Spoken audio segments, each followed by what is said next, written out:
Let's fill in my reading journal for December 18th.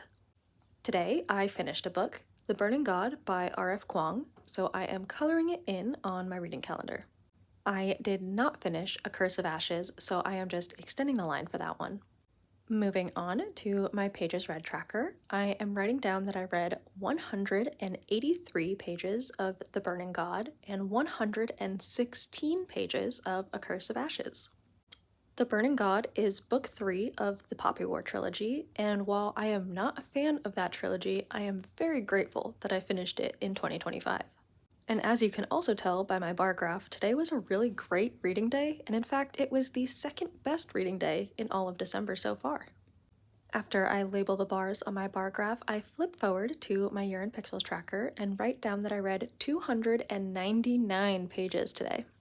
I also get to add The Burning God onto my master list of books read, where it is number 167 for the year. Back in the December pages, I start my review.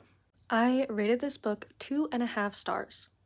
Like I said, I'm just not a fan of the Poppy War trilogy, and I think I'm also just not a fan of R.F. Kuang as a fantasy writer.